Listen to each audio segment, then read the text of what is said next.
إلا بالله العلي العظيم. أعوذ بالله من الشيطان اللعين الرجيم. بسم الله الرحمن الرحيم. الحمد لله والصلاة والسلام على رسول الله وعلى آله آل الله، لا سيما بقية الله ولعنة الله على أعدائهم أعداء الله من يومنا هذا إلى لقاء الله. أما بعد، فقد قال الله: يا أيها الذين آمنوا كتب عليكم الصيام كما كتب على الذين من قبلكم لعلكم تتقون. عزیزان گرامی، یہ اللہ جل شانہ کا احسان ہے کہ اس نے ہم بندوں کو روزے جیسی نعمت عطا کی، ایک ایسی عبادت جس کی نسبت پروردگار نے خود اپنی طرف دی ہے اور جس کی جزا پروردگار نے خود اپنے کو قرار دیا ہے۔ روزے کا فلسفہ، اس اہم عبادت کا مقصد جو پروردگار نے بیان کیا، وہ تقوی کا حصول ہے۔ چنانچہ ارشاد ہوتا ہے کہ روزہ فرض کیا گیا لعلکم تتقون، تاکہ تم صاحب تقوی بن سکو۔ تقوی کیا ہے، اس کی پہچان کے سلسلے میں مولا کائنات حضرت علی بن ابی طالب علیہ السلام کا وہ خطبہ جو آپ نے حمام کی فرمائش پر بیان فرمایا ہے، جس میں صاحبان تقوی کی 110 صفتیں، 110 علامتیں اور 110 پہچان بیان کی ہے۔ البتہ سلسلہ شاید یہاں ختم نہ ہوتا، مولا کچھ اور صفات بیان کرتے، لیکن حمام کی روح پرواز کر گئی۔ اس خطبے میں پہلے مولا نے اختصار سے کام لیا، لیکن حمام جب اختصار سے مطمئن نہ ہوئے اور تفصیلی بیان کے لیے اصرار کرنے لگے، تو مولا نے تفصیلی بیان شروع کرنے سے پہلے خدا کی حمد و ثنا کی، حضرت محمد مصطفیٰ صلی اللہ علیہ وآلہ وسلم پر درود و سلام بھیجا۔ اس کے بعد مولا نے انسانوں کی خلقت کا تذکرہ کیا کہ اللہ نے انہیں کسی ذاتی فائدے کے پیش نظر پیدا نہیں کیا، کیونکہ اللہ غنی ہے، نہ بندوں کی اطاعت سے اسے کوئی فائدہ پہنچتا ہے اور نہ اس کی نافرمانی سے اسے کوئی نقصان پہنچتا ہے۔ پھر مولا نے بیان فرمایا کہ اللہ نے صرف بندوں کو پیدا ہی نہیں کیا، بلکہ ان کی روزی کا بھی انتظام کیا، ان کے درمیان رزق کو تقسیم بھی کیا، اور رزق کے میدان میں ہر ایک کی جگہ اور مقام کو بھی مشخص اور معین کر دیا۔ اس کے بعد اب امام نے متقین کے فضائل، متقین کے صفات بیان کرنے شروع کیے۔ چنانچہ مولا ارشاد فرماتے ہیں: فالمتقون فیہا ہم اہل الفضائل۔ اس کرۂ خاکی پر، اس روئے زمین پر متقی اور پرہیزگار وہ ہیں جن میں تمام فضائل یکجا ہو گئے ہیں، جو فضائل کے مالک ہیں۔ اب مسئلہ یہاں یہ ہے کہ فضائل کسے کہتے ہیں، فضیلت سے کیا مراد ہے، کون سی صفتیں فضائل ہیں اور کون سی صفتیں رذائل ہیں، کن صفات کے مالک کو اچھی نگاہوں سے دیکھا جا سکتا ہے اور کن صفات میں گرفتار لوگوں کو بری نگاہوں سے۔ یہ بہت اہم سوال ہے اور انسان کے اچھا یا برا بننے میں اس کا بڑا اہم کردار ہے۔ ہر سماج کی قدر و قیمت اس کے نظام اقدار یا ویلیو سسٹم سے ناپی جاتی ہے۔ اگر اس سسٹم کی بنیاد اخلاقی فضائل پر استوار ہو تو سماج ہمیشہ اخلاقی فضائل کا پابند ہوگا، اور اگر کسی سماج کا سسٹم اخلاقی برائیوں پر کھڑا ہو تو یقیناً وہ سماج بے قدر و قیمت اور فنا پذیر ہوگا، وہ سماج نابودی کی کگار پہ کھڑا ہوگا۔ اس کی طرح سے یہ اس گھر کی طرح سے ہے جسے کمزور زمین پر سیلاب کے راستے میں بنایا گیا ہو، کہ ظاہر سی بات ہے یہ گھر زیادہ دن تک قائم نہیں رہ سکتا، سیلاب کا ایک ہلکا سا ریلا بھی اسے بہا لے جائے گا۔ انسان فطری طور سے ہمیشہ یہی چاہتا رہا ہے، کل بھی اور آج بھی اس کی خواہش یہی ہے کہ اسے سماج میں قدر و قیمت حاصل ہو۔ آپ کو سماج میں ایک بھی ایسا شخص نہیں ملے گا جو اپنے کو سماج میں بے وقت اور ذلیل سمجھے جانے کا خواہش مند ہو، لیکن اہم یہ ہے کہ سماج کا ویلیو سسٹم کیا ہے، کن چیزوں کو عزت اور کن چیزوں کو ذلت کا سبب سمجھا جاتا ہے۔ جن چیزوں کو عزت کا معیار سمجھا جائے گا، انسان اسی کے مطابق خود کو ڈھالنے کی کوشش کرے گا۔ جس سماج میں دولت و ثروت کو عزت کا معیار اور دولت مندوں کا احترام کیا جاتا ہو، جس سماج میں غریب متقی و پرہیزگار کو بھی بدکار دولت مندوں کے احترام میں کھڑا ہونا پڑتا ہو، یقیناً اس کا نتیجہ الہی فطرت سے انحراف، رشوت خوری، چوری، دھوکہ، فریب، مکاری وغیرہ کے سوا کچھ نہ ہوگا۔ اگر گیہوں بوئیں گے تو گیہوں ہی کاٹیں گے، جو بوئیں گے تو جو ہی کاٹیں گے، پھول بوئیں گے تو پھول کھلیں گے، اگر کانٹے بوئیں گے تو کانٹے ہی اگیں گے۔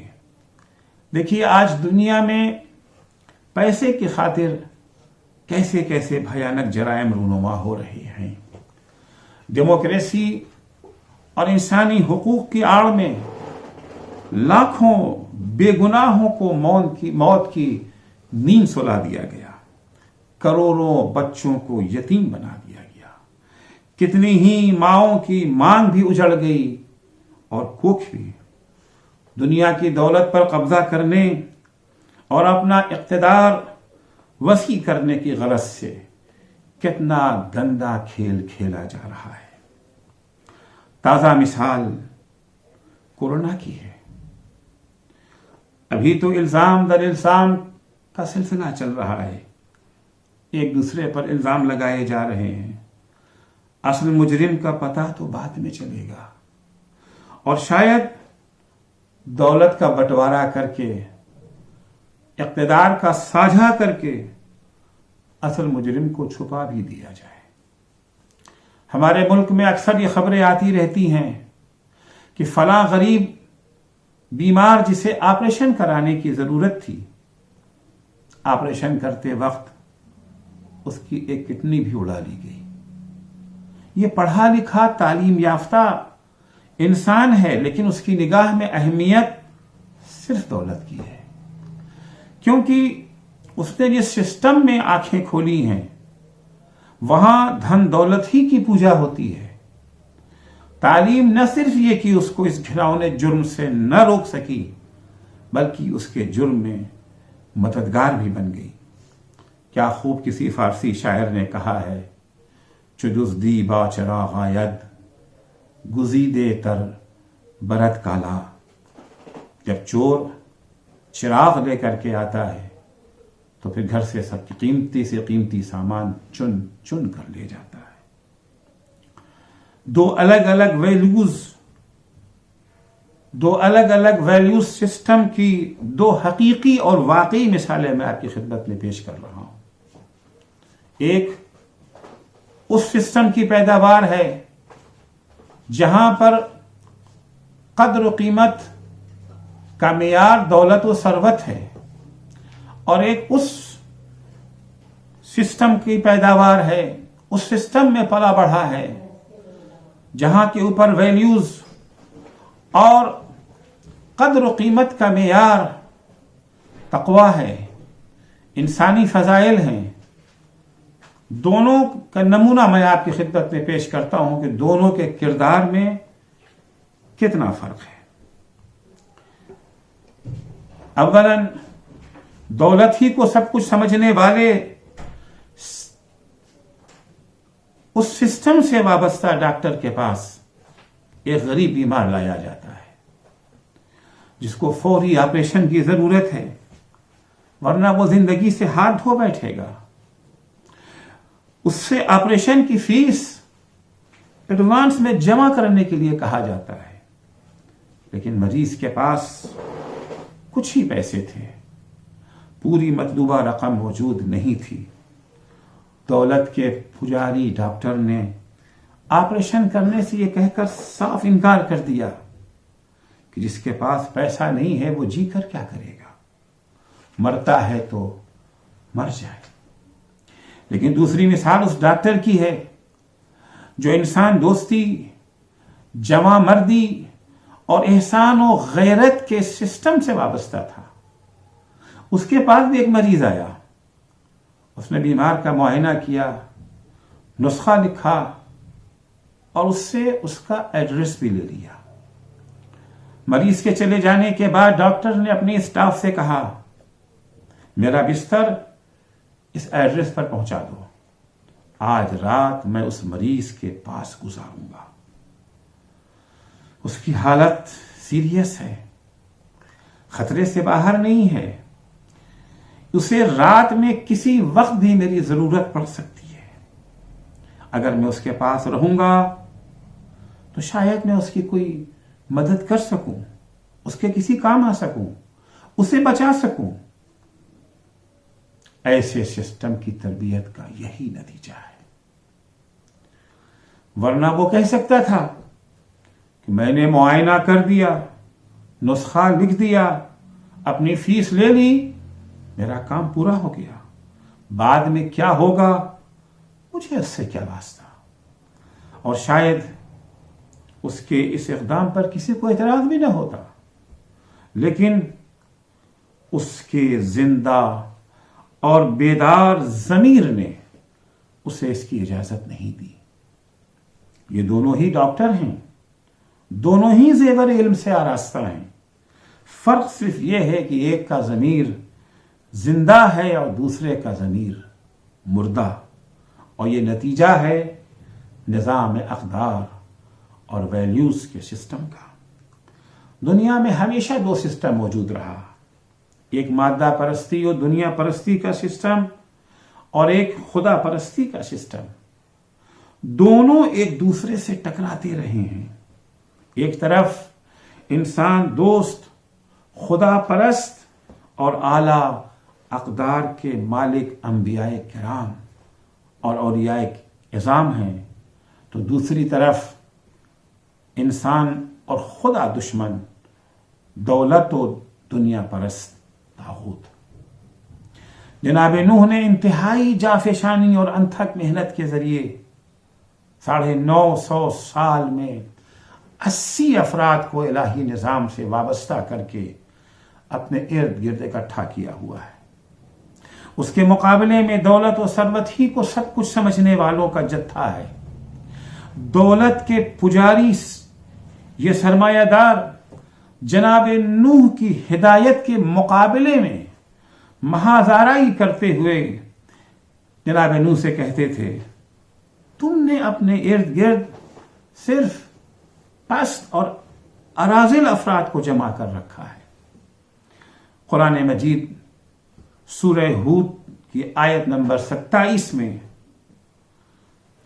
یوں ارشاد فرماتا ہے فقال الملأ الذين كفروا من قومه ما نراك إلا بشرا مثلنا وما نراك اتبعك إلا الذين هم أراذلنا بادي الرأي وما نرى لكم علينا من فضل بل نظنكم كاذبين.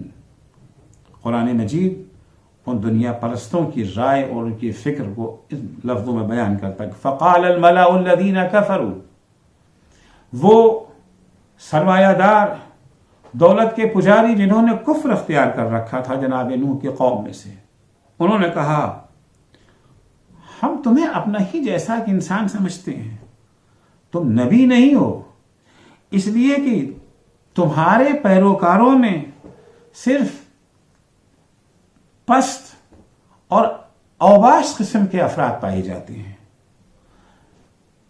جن کی فکر و نظر، جن کی رائے فکر و نظر سے آری ہے، اور ہم تمہارے اندر کسی فضیلت کو محسوس نہیں کرتے ہیں، بلکہ ہمارا تو خیال یہ ہے کہ تم جھوٹے ہو، تم نبی ہو، تم نبی نہیں ہو۔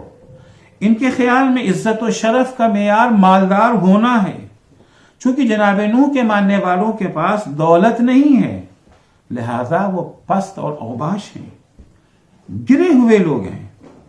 اس آیت میں خدا پرستی اور بت پرستی کے دو دبستان فکر، دو اسکول آف تھاٹ کے ٹکراؤ کا نمونہ پیش کیا گیا ہے۔ جناب نوح کے نقطہ نظر سے مومنین عظمت و فضیلت کے مالک ہیں، قدر و قیمت کے حامل ہیں، جبکہ دولت و ثروت کو برتری سمجھنے والوں کی نگاہ میں ان لوگوں کی کوئی قیمت و وقت نہیں ہے۔ یہ گرے ہوئے پست افراد ہیں۔ ہمیں اسی سے اندازہ ہوتا ہے کہ انبیاء کتنی عظیم ذمہ داری کا بوجھ اپنے کاندھوں پر اٹھائے ہوئے تھے، اور اقدار کے نظام کو تبدیل کرنے کے لیے بشریت کی کتنی اہم خدمت انجام دی ہے۔ حضرت موسیٰ کا دور بھی اس ٹکراؤ کا بہترین نمونہ ہے۔ حضرت موسیٰ نے جب بشریت کی فلاح و بہبود کا بیڑا اٹھایا اور فرعون کو سیدھے راستے پر آنے کی دعوت دینے لگے اور حق پرست بن جانے کی صورت میں اس کی حکومت و سلطنت کے باقی رہنے کی بھی ضمانت دی، تو فرعون مذاق اڑاتے ہوئے کہتا ہے، یہ دونوں بھائی موسیٰ اور ہارون چرواہوں کا پھٹیچر لباس پہنے ہوئے ایمان لانے کی صورت میں ہماری سلطنت کی بقا کی ضمانت دے رہے ہیں۔ فرعون کے دربار کے بھانڈ بھی جناب موسیٰ کی نقل کر کے ان کا مذاق اڑاتے تھے اور فرعونیوں کی شادمانی کے اسباب فراہم کرتے تھے۔ فرعونیوں کی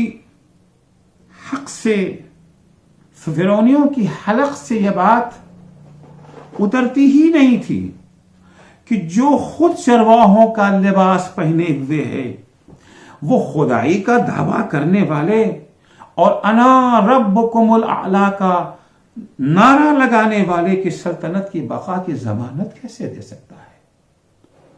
سورہ زخرف آیت نمبر 51، 52 اور 53 میں قرآن مجید نے دونوں کلچر کے ٹکراؤ کا نمونہ پیش کیا ہے اور دولت و ثروت ہی کو عظمت و فضیلت کے فرعونی نظریے کو پیش کیا ہے۔ ارشاد ہوتا ہے کہ وَنَادَى فِرْعَوْنُ فِي قَوْمِهِ قَالَ يَا قَوْمِ أَلَيْسَ لِي مُلْكُ مِصْرَ۔ فرعون نے اپنی قوم کے درمیان یہ اعلان کیا، اے لوگو، اے میری قوم والو، کیا یہ مصر کی حکومت کا مالک میں نہیں ہوں؟ وَهَٰذِهِ الْأَنْهَارُ تَجْرِي مِن تَحْتِي، کیا یہ نہریں جو بہہ رہی ہیں یہ میرے اختیار میں، میری ملکیت نہیں ہے؟ افلا تبصرون، کیا تم دیکھ نہیں رہے ہو ان کی غربت کو اور میری دولت کو؟ موسیٰ سر تپا غربت و ناداری میں غرق ہیں اور میرے چاروں طرف دولت و دولت ہی ہے۔ افلا تبصرون، کیا تم دیکھ نہیں رہے ہو؟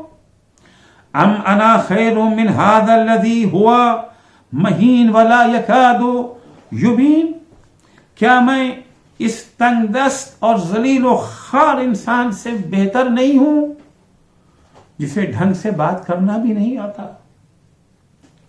فلولا القی علیہ اسورۃ من ذہب او جاء معه الملائکۃ وجاء معه الملائکۃ مقترنین، اگر یہ نبی ہوتا، اگر یہ پیغمبر ہوتا، اگر خدا نے اسے نبی بنا کے بھیجا ہوتا تو اللہ نے اسے سونے کے کنگن بھی پہنائے ہوتے، کیونکہ ان کی نگاہ میں باعزت وہی انسان ہے جس کے ہاتھوں میں سونے کے کنگن ہوں، سونے کا ہار ہو۔ یا یہ کہ اس کے ساتھ ساتھ کسی فرشتے کو اللہ نے بھیج دیا ہوتا؟ تو آپ نے محسوس کیا کہ فرعون کی نگاہ میں اقدار کا نظام کیا ہے، ویلیوز کا سسٹم کیا ہے، فضیلت اور برتری دولت میں ہے، مال میں ہے، جبکہ حضرت موسیٰ جس نبستان کے جو ہے نمائندے بن کر کے آئے ہیں، وہاں پر فضیلت کردار کو حاصل ہے، ایمان کو حاصل ہے، کیریکٹر کو حاصل ہے۔ آخری نبی حضرت محمد مصطفیٰ صلی اللہ علیہ وآلہ وسلم کا جب زمانہ آیا تو آپ کے زمانے میں بھی یہ ٹکراؤ اسی طرح جاری رہا۔ مشرکوں نے اخلاقی فضائل اور انسانی اقدار پر مشتمل حضرت کی دعوت کے مقابلے میں محاذ کھڑا کر دیا کہ ہم ان پر ایمان نہیں لا سکتے۔ کیا روئے زمین پر انسانوں کا قحط تھا کہ اللہ نے ایسے غریب و تنگ دست شخص کو نبی بنائے گا؟ اللہ اگر نبی بناتا تو ایک سے ایک دولت مند، ایک سے ایک پیسے والے ہیں، کسی دولت مند کو، کسی پیسے والے کو، کسی جاگیردار کو اللہ نبی بنا کے بھیجتا، نہ کہ ایک تنگ دست غریب انسان کو۔ سورہ زخرف کی آیت نمبر 31 میں ان مشرکوں کے طرز فکر کو ان لفظوں میں بیان کیا گیا ہے۔ وَقَالُوا لَوْلَا أُنزِلَ هَذَا الْقُرْآنُ عَلَى رَجُلٍ مِّنَ الْقَرْيَتَيْنِ عَظِيمٍ، اگر یہ قرآن اللہ کی طرف سے نازل کیا ہوا ہوتا تو پھر اللہ اسے مکے یا طائف کی کسی عظیم مالدار شخصیت پر کیوں نہ نازل کرتا؟ ایک یتیم اور غریب کے اوپر تو قرآن کو نازل نہیں کرے گا، کیونکہ ان کے ہاں فضیلت کا معیار کیا ہے؟ دولت ہے۔ انہیں کردار اور تقوی اور ایمان سے کوئی لگاؤ، کوئی واسطہ نہیں ہے۔ ان کے خیال میں نبی بننے کے لائق وہی شخص ہے جو دولت مند ہو، کیونکہ نبوت بہت بڑا منصب ہے اور ان کے نزدیک بڑائی کا معیار دولت و ثروت ہے۔ لہذا حضرت محمد کا دعویٰ ان کی نگاہ میں غلط ہے، کیونکہ ان کے پاس دولت نہیں ہے۔ جاہلی عرب کے ویلیوز سسٹم کی پیداوار ابو سفیان جیسے افراد تھے، اور اسلام کے نظام اقدار کی دین سلمان و ابو ذر جیسے افراد ہیں۔ اسلام سے پہلے کے سسٹم میں ولید بن مغیرہ اور ابو سفیان جیسے افراد محترم و معزز مانے جاتے تھے، جبکہ اسلامی انقلاب کے آنے کے بعد اس قسم کے افراد کا کوئی احترام نہ تھا، بلکہ عبادت گزاروں اور پرہیزگاروں کو عزت و وقار کی نگاہوں سے دیکھا جاتا تھا۔ دولت مندوں نے بارہا پیغمبر کو یہ پیغام دیا کہ اگر آپ اصحاب صفہ جیسے غریب افراد کو اپنے پاس سے ہٹا دیں تو ہم آپ کا ساتھ دینے کو تیار ہیں۔ اصحاب صفہ سے مراد وہ افراد ہیں جو مدینے سے باہر دوسرے علاقوں سے پیغمبر کے پاس آئے تھے اور آپ کے ہاتھوں پر ایمان لائے تھے۔ نہ ان کے پاس مال و دولت تھی، نہ ان کے پاس کنبہ اور خاندان تھا، نہ ان کے پاس کوئی بزنس اور کاروبار تھا، سر چھپانے کے لیے چھت بھی نہ تھی۔ پیغمبر نے ان بے کسوں کو مسجد ہی میں ٹھہرنے کی اجازت دے دی تھی، مگر کچھ عرصے کے بعد حکم آ گیا کہ مسجد جائے سکونت نہیں ہے، چاہے عبادت ہے، تو پیغمبر نے مسجد ہی کے باہر چبوترا بنا کر کے اس پر چھپر ڈال دیا تھا جہاں یہ لوگ رہا کرتے تھے۔ انہی کو اصحاب صفہ کہا جاتا تھا۔ دولت مند افراد، مالدار افراد آتے تھے، پیغام دیتے تھے کہ ہم آپ پر ایمان لانے کو تیار ہیں، ہم آپ کا ساتھ دینے کو تیار ہیں، لیکن ان غریبوں اور ناداروں کو اپنے سے دور کیجیے۔ چونکہ ان کے خیال میں عزت کا معیار دولت تھا، وہ چاہتے تھے کہ پیغمبر کے چاروں طرف عزت دار لوگ رہیں، باوقار لوگ رہیں، اور عزت و وقار کی علامت دولت و ثروت ہے۔ لیکن پیغمبر ان کی یہ تجویز ماننے کو تیار نہیں ہوئے، اور اللہ جل شانہ نے بھی آیت نازل کر کے انہی پھٹے پرانے کپڑے پہنے ہوئے فاقہ کش مومنوں کے ساتھ پیغمبر اکرم کو ثابت قدم رہنے کا صریحی حکم دے دیا۔ سورہ کہف کی آیت نمبر 28 میں ارشاد ہوتا ہے وَاصْبِرْ نَفْسَكَ مَعَ الَّذِينَ يَدْعُونَ رَبَّهُمْ بِالْغَدَاوَةِ وَالْعَشِيِّ، اے میرے حبیب آپ انہی لوگوں کے ساتھ ثابت قدم رہیں جو اپنے پروردگار کی صبح شام عبادت کرتے ہیں۔ یریدون وجہہ، اور صرف ان کا مطمع نظر خدا کی خوشنودی ہے۔ اگرچہ ان کے پاس دولت و ثروت نہیں ہے، لیکن ان کے دل عشق خدا سے مالا مال ہیں۔ لا تعد عیناک عنہم ترید زینت الحیات الدنیا، اے میرے حبیب خبردار اپنی نگاہیں ان لوگوں سے نہ ہٹائیے گا، ان لوگوں کے لیے جن کی نگاہ میں یہ دنیا کی چمک دمک ہی سب کچھ ہے۔ وَلَا تُطِعْ مَنْ أَغْفَلْنَا قَلْبَهُ عَنْ ذِكْرِنَا، اور ان لوگوں کی پیروی مت کیجیے، ان کے ساتھ مت جائیے جن کے دلوں کو ہم نے اپنی یاد سے بیگانہ بنا دیا ہے۔ وَاتَّبَعَ هَوَاهُ، جو لوگ اپنی خواہشوں کے غلام ہیں۔ وَكَانَ أَمْرُهُ فُرْطًا، اور جن کا معاملہ افراط کا معاملہ ہے، جو افراط کے شکار ہیں۔ پیغمبر نے اصحاب صفہ سے جو مالداروں کی یہ تجویز سن کر پریشان ہو گئے تھے، جب ان کے کانوں میں یہ خبر ملی کہ کچھ مالدار افراد آئے ہیں جو پیغمبر کے سامنے یہ تجویز رکھ رہے ہیں کہ اگر آپ ان کو ہٹا دیں، اگر آپ ان سے کنارہ کشی اختیار کر لیں تو ہم آپ پر ایمان لانے کو تیار ہیں، آپ کے ساتھ ہونے کو تیار۔ جب یہ خبر ان بیچارے اصحاب صفہ کے کانوں میں پہنچی تو ظاہر سی بات ہے وہ پریشان ہو گئے تھے، لیکن پیغمبر آیت کے نازل ہونے کے بعد ان کے پاس جاتے ہیں اور ان سے فرماتے ہیں معکم المحیا ومعکم الممات، جینا اور مرنا تمہارے ساتھ ہے، ہم تمہارا کبھی بھی ساتھ چھوڑنے والے نہیں ہیں۔ امیر المومنین علیہ السلام نے اس دو طرز فکر پر بڑی تفصیل سے روشنی ڈالی ہے، لیکن وقت نہ ہونے کے باعث اسے پیش نہیں کر سکتا۔ خطبہ قاصعہ جو مولا کائنات کا سب سے تفصیلی خطبہ ہے، اس خطبے میں اس کے سلسلے میں تفصیلی بیان موجود ہے۔ دونوں طرز فکر کی جنگ آج بھی جاری ہے۔